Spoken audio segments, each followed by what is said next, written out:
Low feel करती हैं, कई बिल्कुल बच्चों को पहचानने से इनकार कर देती हैं। कहते हैं अरे भूत का साया आ गया, या वो ऐसे नाटक करी, उसे काम नहीं करना। ये बिल्कुल भी नहीं है, it's a proper medical condition. Starting में प्रेगनेंसी तो बिल्कुल ठीक है, लेकिन कुछ समय के बाद रिस्क बढ़ जाता है। एक्चुअली मुझे ऐसा लगता है कि हम एक डॉक्टर से दूसरे डॉक्टर के पास ये जानने के लिए जाते हैं कि कोई हमें कह दे कि ये नॉर्मल है। इसके अलावा क्या हाई रिस्क प्रेगनेंसी का मतलब सिजेरियन डिलीवरी ही होता है? अब सपोज किसी का बहुत बड़ा बच्चा है 5 किलो से, तो उसकी वेजाइनल डिलीवरी सेफ नहीं है। नहीं सुनी, उन्हें लगा कि मीठा खाने का मतलब है लड़का हो। जस्ट सडन कार्डियक अरेस्ट हो सकता है, तो बच्चा नॉर्मली है और सडन डेथ हो सकती है बच्चे की, तो माँ को पता भी नहीं चलेगा। तो अगर शुरू में सब ठीक है तो इसका मतलब ये नहीं कि पूरी प्रेगनेंसी ठीक है, क्योंकि प्रेगनेंसी अपने आप में खून का थक्का जमाने वाली सिचुएशन होती है। नमस्कार, मैं ऋचा सिंह, सी न्यूज़ भारत पॉडकास्ट में आपका स्वागत है। गर्भावस्था हर महिला के जीवन का एक बेहद महत्वपूर्ण और संवेदनशील चरण होता है। इस दौरान माँ और बच्चे दोनों की सेहत का ध्यान रखना बहुत ज़रूरी होता है, लेकिन कुछ स्थितियों में ये सामान्य प्रेगनेंसी से अधिक जटिल हो जाती है, जिसे हम हाई रिस्क प्रेगनेंसी कहते हैं। आज के इस एपिसोड में हम इसी विषय को विस्तार से समझेंगे कि हाई रिस्क प्रेगनेंसी क्या होती है, इसके कारण क्या हैं, इसे कैसे पहचाना जा सकता है और इससे जुड़ी सावधानियां क्या हैं। हमारे साथ इस विषय पर चर्चा के लिए मौजूद हैं स्त्री रोग विशेषज्ञ डॉक्टर दीप्ति गुप्ता, जो कि लाइफ हॉस्पिटल आईवीएफ एक्सपर्ट और चीफ कंसल्टेंट हैं। डॉक्टर साहब, बहुत बहुत स्वागत है आपका आज के इस खास पॉडकास्ट में। धन्यवाद। सबसे पहले तो ये बताइए कि हाई रिस्क प्रेगनेंसी होती क्या है? सो हाई रिस्क प्रेगनेंसी का मतलब एनी रिस्क फैक्टर जो माँ या बच्चे के स्वास्थ्य के लिए सही ना हो। जी, यानी नॉर्मली प्रेगनेंसी सामान्य होती है, कितना कोई भी ऐसे अंतर रिस्क है दोनों में, नॉर्मल प्रेगनेंसी और हाई रिस्क प्रेगनेंसी?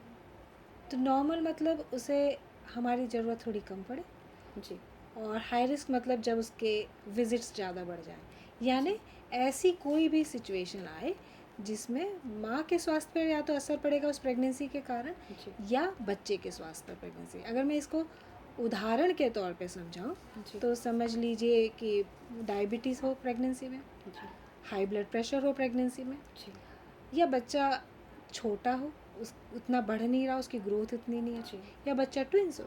तो ये सारे वो फैक्टर हैं जी। जो उस प्रेगनेंसी को रिस्क में डाल चुके हैं। आपने बताया हाई ब्लड प्रेशर या कुछ और प्रॉब्लम्स हो, इसके अलावा और मेन क्या कारण हो सकते हैं? तो इसको हम ऐसे डिवाइड करते हैं प्री प्रेगनेंसी के कारण और प्रेगनेंसी के कारण, जी, ठीक है। और फिर प्रेगनेंसी के हम माँ और बच्चे दोनों में अलग अलग डिवाइड करते हैं, जी, तो हमें समझने में आसानी होगी। जी, तो प्री प्रेगनेंसी में समझ लीजिए कि मदर को पहले से कोई मेडिकल कंडीशन हो। कारण तो बहुत सारे, मैं कुछ मेन कारण। मेन कारण जी, डालती, जैसे पहले से उसको हाइपरटेंशन हो, जी, पहले से उसे डायबिटीज़ हो, जी, पहले से उसे ब्लड की डिसऑर्डर हो, जैसे हम बोलते हैं इंडिया में थैलेसीमिया हो, जी, सिकल सेल डिजीज़ हो, जी, या आप समझ लीजिए आईवीएफ प्रेगनेंसी हो। ये पहले के कारण, जी, ठीक है। अब ड्यूरिंग प्रेगनेंसी में, अच्छा पहले नहीं था डायबिटीज़, पहले नहीं था हाइपरटेंशन, पर अब हो गया। जी, या एक कंडीशन होती है जिसे हम कहते हैं, काफ़ी हम एशियंस में काफ़ी कॉमन होती है, जिसे बोलते हैं ऑब्स्टेटिक कोलेस्टेसिस। तो ये वाली कंडीशन हो। या अगर आप समझ लीजिए बच्चे को, अगर हम देखें बच्चे की ट्विंस हो, बच्चा ग्रोथ ज़्यादा हो या ग्रोथ कम हो, जी, तो ये कई मोटे मोटे तौर पे कह दिया जाए तो ये सारे कारण हैं जो कि हाई रिस्क ऑब्स्टेटिक कहलाती है। जी, या आप ये कहिए कि पहले मदर की कुछ प्रेगनेंसी हुई थी पर वो सेफली डिलीवर नहीं हो पाई, चाहे वो मल्टीपल मिसकैरेजेस हो या बच्चा पेट में ही ख़त्म हो गया, कई बार पिछली प्रेगनेंसी में पानी छूट गया हो, लो लाइंग प्लेसेंटा हो। तो ऐसे काफ़ी ज़्यादा कारण है जिसे हम बोलते हैं high high risk. Risk pregnancy. बढ़ती एज भी हुई और बढ़ती देर एज से शादी बिल्कुल, हुई। ये तो जी, बहुत कॉमन आजकल हो गया है। जी, ये तो क्योंकि आजकल लोग जिसको देर बोलते हैं ना से एल्डरली करियर प्राइमी। प्लान हाँ, करते हैं और उसके बाद हाँ, शादी भी देर से होती है, एल्डरली तो प्राइमी, ये प्रॉब्लम आती है। बिल्कुल। इसके अलावा अगर हम कहें कि कई बार किन महिलाओं को इसका सबसे ज़्यादा खतरा होता है? तो हर वो महिला जिसको जी, ये कंडीशन है वो तो खास कर है, और जो आपने कहा बढ़ती उम्र, जी, स्मोकिंग की हिस्ट्री, ओके, ये सारे फैक्टर हैं जो और ज़्यादा इस रिस्क को बढ़ा देते हैं, है ना। वज़न ज़्यादा हो तो वो अगेन एक रिस्क फैक्टर है। जी, तो और आजकल तो जैसे हमारी डाइटरी लाइफस्टाइल जो हमारी चेंज हो गई है, फास्ट फूड की चेन्स जो खुल चुकी हैं, उन्होंने हमें काफ़ी रिस्क फैक्टर में डाल दिया है। तो वो एक बहुत बड़ा रिस्क फैक्टर है डायबिटीज़ का, जो कि माँ और बच्चे दोनों को इफेक्ट करती जी। डॉक्टर साहब, कभी-कभी कुछ केस ऐसे सामने आते हैं कि जैसे स्टार्टिंग में प्रेगनेंसी तो बिल्कुल ठीक है, लेकिन कुछ समय के बाद रिस्क बढ़ जाता है, हाई प्रेगनेंसी रिस्क। तो इससे क्या मतलब लिंक होता है? है। हाँ, तो बिल्कुल, तो देखिए शुरू में सब कुछ ठीक था, जी, प्लेसेंटा अपना आराम से चल रहा था। जैसे जैसे प्लेसेंटा, तो ये third trimester, high risk obstetric mostly third trimester की प्रॉब्लम होती है। जी, अब जैसे हम बोलते हैं कि ऑब्स्टेटिक कोलेस्टेसिस, वो एक ऐसी कंडीशन है जिसमें क्या होता है, औरत के प्रेजेंट करती है हाथ या पैरों में खुजली से। हाँ जी। अब इसका उसको तो लगेगा सिर्फ खुजली है, लेकिन वो सीधे सीधे बच्चे के ऊपर असर करती है, क्योंकि बच्चा सडन कार्डियक अरेस्ट हो सकता है। तो बच्चा ओह! नॉर्मली है और सडन डेथ हो सकती है बच्चे की, तो माँ को पता भी नहीं चलेगा। जी, या आप थर्ड ट्राइमेस्टर में वो प्लेसेंटा जो है वो हमेशा इंसुलिन के अगेंस्ट काम करता है, तो डायबिटीज़ वहाँ बढ़ेगा, वो अगेन बच्चे के लिए रिस्क फैक्टर है। Hypertension is very common, but again वो थर्ड ट्राइमेस्टर की प्रॉब्लम है। तो शुरू में सब कुछ ठीक है, आगे लेकिन चल के आगे चल के ये होगा। तो अगर शुरू में सब ठीक है तो इसका मतलब ये नहीं कि पूरी प्रेगनेंसी ठीक हो। जी। कौन से ऐसे साइलेंट रिस्क फैक्टर्स हैं जिनके बारे में अक्सर महिलाएँ अनजान रहती हैं? बिल्कुल, अभी जैसे पहली बात करी मैंने, मेरे पास बहुत केस आते हैं ये वाले, जिनमें जब मैं पेशेंट से हिस्ट्री लेती हूँ तो मुझे पता चलता है कि पिछला बच्चा पेट में ही ख़त्म हो गया था, और जब पूछो तो बोलते हैं उन्हें कुछ पता नहीं था। तो जब मैं उनसे एक बहुत ज़्यादा डिग करके क्वेश्चन करती तो बोलेंगे हाँ मेरे हाथ पैरों में खुजली हो रही थी। तो ये एक ऐसा है जिसको घर में काफ़ी नेगलेक्ट कर दिया। इग्नोर किया जाता है। हाँ, जी। घर के लोग कहते हैं अरे हाँ तुमको ऐसे ही हो रहा होगा। हाँ, बट ये इतना इम्पॉर्टेंट रिस्क फैक्टर है कि औरत को पता भी नहीं चलेगा, कल तक बच्चा बराबर घूम रहा था और आज एकदम सडनली बच्चा ख़त्म हो जाएगा। दूसरा, जैसे शक्कर की बीमारी, जैसे हम डायबिटीज़ इन प्रेगनेंसी, उसमें कल तक सब ठीक था, आज बच्चा सडनली, तो ये जो है बहुत साइलेंट रिस्क फैक्टर है। ओके, तो ये आपको ध्यान देना बहुत ज़रूरी है। ज़रूरी होता है। इसके अलावा क्या हाई रिस्क प्रेगनेंसी का मतलब सिज़ेरियन डिलीवरी ही होता है? नहीं, बिल्कुल नहीं। हाई रिस्क प्रेगनेंसी का मतलब है क्लोज मॉनिटरिंग।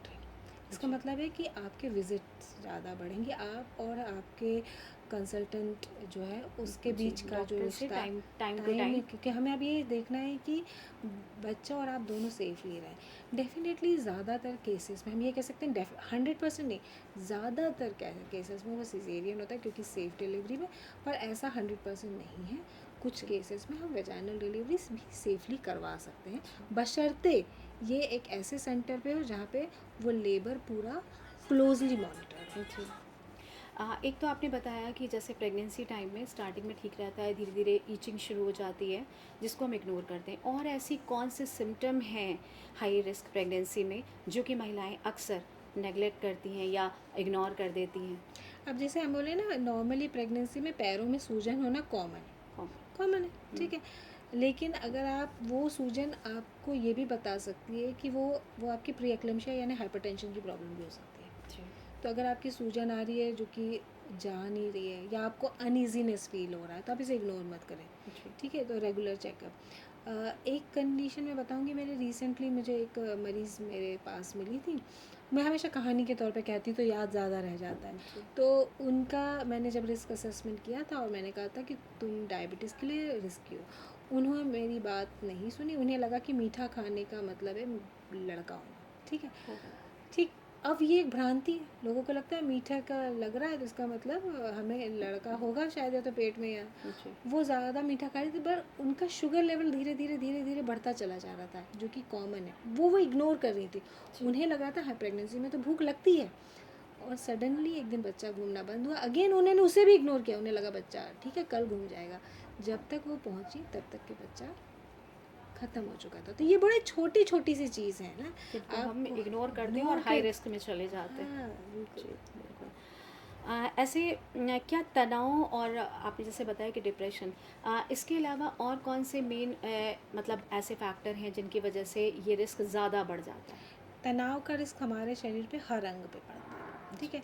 और इसको हम बोलते हैं कि प्रेगनेंसी रिलेटेड मेंटल हेल्थ, जी, जिसको हम पेरिनेटल मेंटल हेल्थ बोलते हैं। जी, तो ये अपने आप में एक अलग ही रिस्क फैक्टर है। आपने सुना होगा कि डिलीवरी के बाद कई बार महिलाएं जो हैं वो बहुत लो फील करती हैं, कई बिल्कुल बच्चों को पहचानने से इनकार कर देती हैं, जी, और इसको फिर हम भ्रांति मानते हैं, हम कहते हैं अरे भूत का साया आ गया, या वो ऐसे ही नाटक करी, उसे काम नहीं करना। ये बिल्कुल भी नहीं है, it's a proper medical condition जिसे Okay. हम पेरीनेटल मेंटल हेल्थ कहते हैं। तो ये एक है जिसके बारे में बात करना बहुत ज़रूरी है और इसका असर पूरी प्रेगनेंसी पे पड़ता है। वो मतलब ऐसा भी होता है कि मतलब बच्चे के आफ्टर डिलीवरी बच्चे को बोलती नहीं है कि वो बिल्कुल, मर हाँ, नहीं पहचानती और उसको कुछ नहीं पता है जी। और ड्यूरिंग प्रेगनेंसी में भी वो बहुत डिप्रेशन और बहुत रो रही होती है और ये जैसे जैसे प्रेगनेंसी बढ़ती जाती है वैसे वैसे बढ़ता चला जाता है। अच्छा। और कई बार तो हम लोग जब हम जैसे आपको पता होगा कि मैं यूके से आई हूँ, तो वहाँ जी। तो ये अपने आप में एक अलग ब्रांच है पूरी। हम लोग के लिए हम इस पेशेंट को अलग क्लिनिक में देखते हैं। वहाँ पे हमारे पास कई बार ऐसी आती हैं महिलाएं जो कि यानी 8वें महीने से पहले ही हमसे कहने लगती थी कि हम कोप नहीं कर पा रहे हैं इस मेंटल हेल्थ के कारण, आप इस बच्चे को डिलीवर कर दीजिए। वो इतना ज़्यादा उन्हें परेशान कर देता है, पर हमारे यहाँ इस बात को इग्नोर कर दिया जाता है। बोलता अरे तुम ही अनोखी हो क्या। तो इसे इग्नोर करना बिल्कुल नहीं चाहिए। ये सब प्रॉपर कंडीशन, क्योंकि जो फीमेल के जो हार्मोन्स हैं उनके कारण इन महिलाओं की मेंटल हेल्थ एक डिफरेंट लेवल पे होती है। तो वो जो कह रही है उसे सुनना, उसे एक्सेप्ट करना बहुत ज़रूरी है। जी। किस आधार पर डॉक्टर डिसाइड करते हैं कि प्रेगनेंसी नॉर्मल है या हाई रिस्क प्रेगनेंसी में है? ऐसे कौन सी सिम्टम होते हैं पेशेंट में? तो मदर के सिम्टम तो मैंने आपको बताया, जैसे मेडिकल कंडीशन। बच्चे में अगर हम बोलें कि ग्रोथ, तो बहुत बहुत इंपॉर्टेंट चीज़ होता है ग्रोथ फैक्टर। तो एक मैं हमेशा कहती हूँ कि आप जब अल्ट्रासाउंड करवाएं तो कोशिश करिए कि सेम जगह पे ही करवाएं और उसकी ग्रोथ प्लॉटिंग हो, जैसा WHO ने हमें कहा हुआ है कि ग्रोथ प्लॉट हो, तो उससे ये पता चलता है कि बच्चा ग्रो कैसा कर रहा है। क्योंकि अगर बच्चा अपनी स्पीड में ग्रो नहीं कर रहा है, अगर हम रेगुलरली उसे सेम चार्ट करें तो हमें पता चल जाएगा कि ये बच्चा स्लो ग्रो कर रहा है या फास्ट ग्रो कर रहा है। अब सपोज़ किसी का बहुत बड़ा बच्चा है 5 किलो से, तो उसकी वेजाइनल डिलीवरी सेफ़ नहीं है, ठीक। और अगर बच्चा बहुत छोटा है, तो उसकी ग्रोथ की सेंटाइल अगर हम देखें लेस देन 10th सेंटाइल है, तो ये बच्चा प्रेगनेंसी की जो नॉर्मल वेजाइनल डिलीवरी को अगेन कोप नहीं कर पाएगा, उस स्ट्रेस को कोप नहीं कर पाएगा। तो इसलिए जो इम्पोर्टेंट है बच्चे के लिए ग्रोथ और मदर के रिस्क फैक्टर जो हमने बात की। मतलब कुल मिला के कहने का मतलब है कि उसकी ग्रोथ और बच्चा मूवमेंट कर रहा है कि नहीं, ये बहुत ध्यान देने वाली बहुत बात है ज़्यादा। किसी भी प्रेग्नेंट महिला के लिए। अगर इसके अलावा हम कहें कि किसी महिला की प्रेगनेंसी हाई रिस्क हो जाए तो सबसे पहले फर्स्ट स्टेप क्या होना चाहिए? डॉक्टर की सलाह और बिल्कुल बात माने। एक बड़ी कॉमन चीज़ हम कहते हैं सेकंड ओपिनियन हम करते हुए घूमते हैं। एक्चुअली मुझे ऐसा लगता है कि हम एक डॉक्टर से दूसरे डॉक्टर के पास ये जानने के लिए जाते हैं कि कोई हमें कह दे कि ये नॉर्मल है, बल्कि अगर वो रिस्क फैक्टर है तो आपको सलाह माननी चाहिए, क्योंकि वो एक रिस्क फैक्टर है। मैं तो हमेशा कहती हूँ कि माँ सबसे अच्छा बच्चे को जानती है, क्योंकि वही उस बच्चे के किक को फील कर सकती है। तो सबसे पहला बच्चा जो है अपनी माँ को बताता है कि आई एम ओके और नॉट। ओके। तो क्या कुछ ऐसा कोई केस आपके पास आया है जिसमें हाई रिस्क प्रेगनेंसी रही हो, नॉर्मल चलते चलते फिर आपने मतलब उसको सक्सेस किया हो हाँ, डिलीवरी को? बिल्कुल, बिल्कुल, मेरे पास बहुत ऐसे केसेस आए हैं जी। और इनफैक्ट मेरी एक एक्सपर्टीज़ है, मैं हाई रिस्क ऑब्स्टेटिक ही करती थी वहाँ पे भी, जी। यूके में वन ऑफ द थी। तो बहुत केसेस हैं और बहुत अच्छे से मॉनिटर हो जाते हैं, बहुत अच्छे से डिलीवर हो सकते हैं। जी। अ, सही देखभाल और मॉनिटरिंग से सुरक्षित रखा जा सकता है। लेकिन इसके अलावा भी और क्या-क्या प्रिकॉशंस हैं जो एक पेशेंट को रखने चाहिए? तो हमेशा अपने खान-पान का ध्यान रखें, जी। Healthy lifestyle.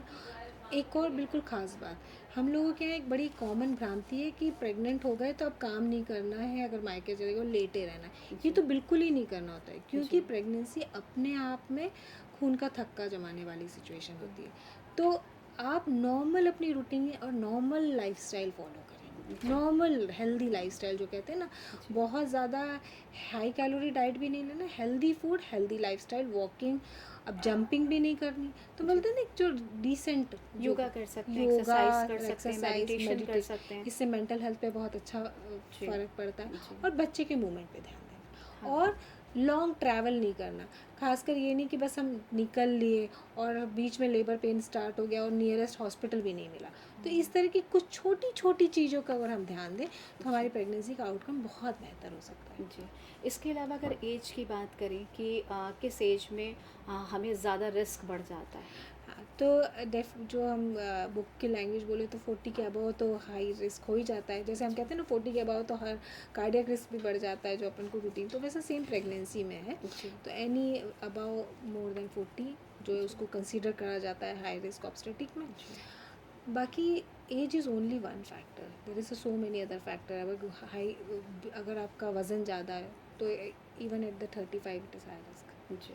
तो बहुत फैक्टर्स हैं, इसलिए आप अपनी डॉक्टर की सलाह ज़रूर लें और उन बातों को मानें, ताकि प्रेगनेंसी की जो जर्नी है ये आप बहुत स्मूथली कर सकें। जिस तरीके की आजकल लाइफ स्टाइल है, लोगों की भाग दौड़ वाली ज़िंदगी है, तो लोग देर से प्लान करते हैं बेबी, तो उनको क्या मैसेज देना चाहेंगी आप? तो मैं हमेशा कहूँगी, क्योंकि मैं एक फर्टिलिटी की भी डॉक्टर हूँ, तो मैं हमेशा कहती हूँ आपकी टाइम जो है ना वो टिक कर रहा होता है। तो आप देर से प्रेगनेंसी का चांस करते हैं तो आपका एक क्योंकि लोग करियर को फोकस करते हैं, उन्हें लगता है कि नहीं कर लेंगे प्लान, अभी बहुत टाइम है। हाँ, तो पर उनको ये नहीं पता चलता नहीं कि फेस की एज से एग की एज नहीं बता सकते आप एक्चुअली, वो कंटिन्यूसली चल रही। तो एक तो आपके सक्सेस रेट कंसीव करने का ज़्यादा बढ़ जाता है, और वो इंक्रीज़ करता है आपके फर्टिलिटी का इनपुट लेना पड़ेगा, यानी आपको हो सकता है आपको आईवीएफ करना, तो वो अगेन एक रिस्क फैक्टर हुआ। तीसरा आपका एज का रिस्क फैक्टर हुआ, एज के कारण आपको डायबिटीज़ का रिस्क फैक्टर, उसके कारण आपको हाइपरटेंशन का रिस्क फैक्टर। तो ओवरऑल लेके आप बोले तो आप धीरे धीरे कई रिस्क बढ़ जाते हैं, फैक्टर में बढ़ जाते हैं। मतलब कोशिश ये करनी चाहिए कि एक जो टाइम होता है हाँ, उस टाइम में हम प्लान कर लें, नहीं तो फिर हमें आगे चल के आईवीएफ है, टेस्ट ट्यूब बेबी है, इन सब सब कुछ का करना रिस्क लेना पड़ता है और उनका सपोर्ट लेना हाँ, पड़ता और है। जो कि अपने आप में हाई रिस्क ऑब्स्टेटिक में कन्वर्ट हो जाता है। जी। इसके अलावा और कुछ ऐसी चीज़ें जो कि एक पेशेंट को ध्यान में रखनी चाहिए?